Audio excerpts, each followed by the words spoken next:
I wanted to talk about something that's been on my mind ever since I picked up this DJI Pocket 3 here. I've owned the Sony ZV-1 off and on since it came out. Like, I bought it when it first came out in 2020. I sold it. I regretted selling it, so I picked it up again. And every camera that I've shot on since then, I've compared to in the back of my mind to the ZV-1. There's just so many things about the ZV-1 that I like and need in my workflow.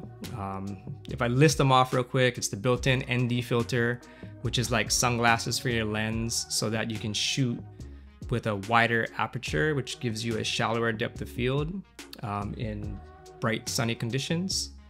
It has a 24 to 70 millimeter lens that can give you a variety of shots. It has a removable battery, so you can do battery swaps real quick.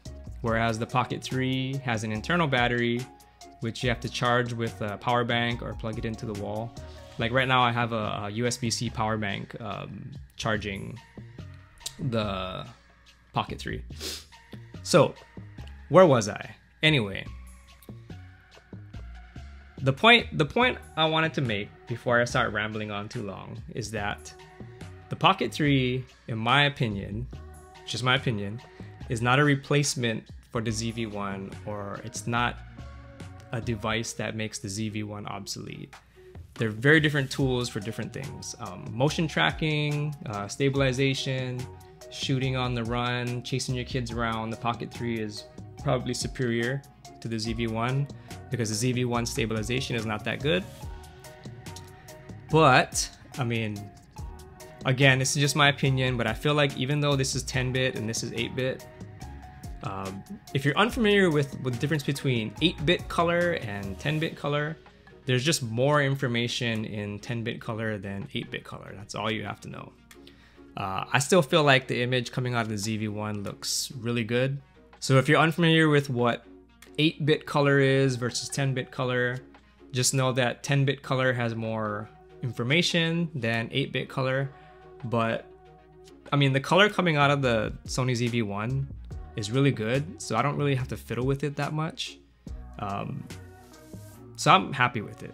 I wouldn't worry too much about 8-bit versus 10-bit with 1-inch sensors like this, because most likely what you're using it for is, you know, capturing stuff with your family, casual shooting. You're not going to be shooting a feature film with these cameras, so I wouldn't worry too much about the tech specs.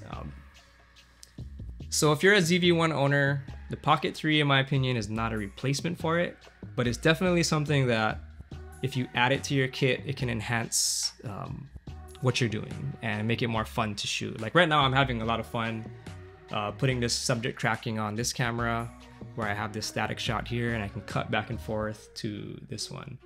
But that's all I want to say. So don't quit on your ZV-1. It's still best bang for your buck, in my opinion. For everything you get with it, it's like an all-in-one content creating package. And the Pocket 3, it's a nice secondary tool for some variety in your shots. That's all I wanted to say. Thanks for watching. As always, I appreciate anybody that stops by to check out what we're talking about here. We're gonna be talking about this little DIY project behind me, which is a barn door that my wife and I installed, and we'll talk about that in the next one. Peace.